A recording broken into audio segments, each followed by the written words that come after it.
Infections acquired during healthcare delivery are a major problem for global health, causing harm to patients and putting the very notion of safe, trusted health systems at risk for all countries. 1 in 10 patients get an infection while receiving care. Infections cause up to 2/3 of deaths among hospital-born babies. These are just a few shocking problems we are facing in our world. But healthcare-associated infections are avoidable, and to prevent these infections, including those antibiotic-resistant, is a key priority for WHO. This is why WHO has engaged experts and colleagues with field experience to resolve this problem. Also based on scientific evidence, we all together identified the core components that make IPC programs successful to prevent harm. The new core components are absolutely essential for us to have for low resource settings because WHO documents carry a lot of clout with the ministries of health. It can prove to be cost effective, but most importantly, the IPC focal people working in healthcare facilities find it a great support and it gives them the clout to do their job properly. So infection control is really critical to the control of antibiotic resistance. You know, if you think about the spread of antibiotic resistance, it's just like a bushfire. And of course, yes, we need new fire trucks and new helicopters, that is new antibiotics, but they're 5 or 10 years away. And in the meantime, we need a fire break, and that fire break is good infection control. And so this is why the core components are so critical, whether you're a wealthy country or a poor country. All countries need a national policy on infection control, and the core components are exactly what we need to direct that effort. WHO recommendations identify 8 core components that make infection prevention and control effective and aim to support countries and health facilities to prevent healthcare-associated infections and antimicrobial resistance. The first component is about having an infection prevention and control program supported by a dedicated budget and trained staff.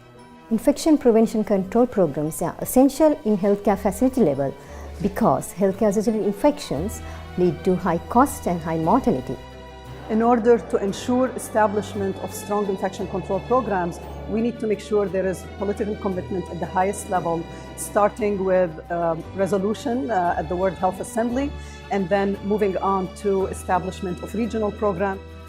The second component is to have and implement guidelines on infection prevention and control standards and operating procedures. For us, guidelines provide a standard that we can follow, we can all agree on. So now we have, like for example in Chile, the healthcare providers, the directors of the hospitals or the infection control programs use the guidelines in order to allocate resources or organize healthcare in order to make it safer for patients. The third component is education and practical training based on infection prevention and control principles and best practices for healthcare workers, managers, and other professionals. Education and training can change practice if we do 4 things. Number 1, if we contextualize within their experiences. 2, make it very practical. 3, have champions to drive the process. And 4, get the administrators involved by having a proper advocacy plan. The fourth component is healthcare-associated infection surveillance and timely feedback of results, both at the national and facility level, to detect the problem and guide interventions. So when hospitals do surveillance, they usually measure the burden of infections and describe the pathogens causing infections and their resistance pattern. Good quality surveillance data contributes to tailored prevention activities to reduce the burden of infections and resistance of organisms. The fifth component is the use of multimodal strategies to implement recommendations to improve practices at the point of care. These guidelines reinforce the value of multimodal strategies for decision makers, for leaders, for implementers. And what this means is making sure the right resources are in place, the infrastructure to support improvement. It means using the most effective methods of training and education. It means checking that the right thing is happening at the right time, monitoring and evaluation and feedback. It means communicating and advocating and campaigning for infection prevention, and all of this taking place within a culture that supports improvement in infection prevention and control. All countries and all health facilities can benefit using a multimodal approach to protect people. The sixth component is regular monitoring of healthcare practices according to standards and guidelines, followed by timely feedback of the results, both at the national and facility level. I think monitoring in the field of infection control is a very important issue. And for instance, I would like to give you an example from my own country. We have established hand hygiene consumption as an indicator for good hand hygiene. And meanwhile, more than 1,000 hospitals in our country are using this indicator, and we were able to achieve a lot of increase in this field. The seventh component is to make sure that bed occupancy does not exceed the standard capacity of the facility and that staffing levels are adequate according to patient workload. Level of staff and bed occupancy. We have three major challenges to overcome. First is the lack of human resources on IPC. The second is the lack of the involvement of administration. And third, we have a lack of involvement of patients and families. So we have to address all these challenges if we want to overcome this problem. Establishing a team at the national level provides guidance and leadership that could accelerate the momentum that is needed to ensure that IPC is implemented throughout the country.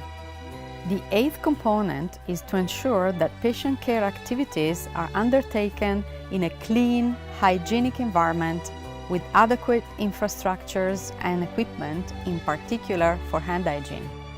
Water and sanitation are absolutely fundamental to preventing infections. I think this is overlooked. We know it's overlooked. We did a global report where we understand that 40% of hospitals are without, a source of water, and that's unacceptable. We walk into these health facilities and we see unhygienic conditions, and we know diseases are going to be spread. So this is something that is absolutely wonderful that it's been included in these guidelines as a prerequisite.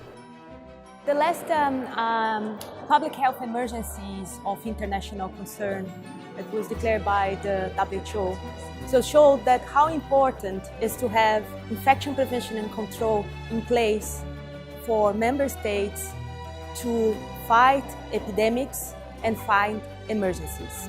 If we are better prepared, if we have infection prevention control structure in place, we have a better chance to fight these emergencies.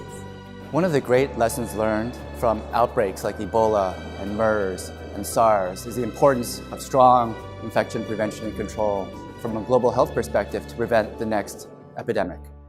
Effective infection prevention and control can lead to more than 30% reduction of healthcare-associated infections. However, implementing the recommended core components isn't always easy and takes time and commitment.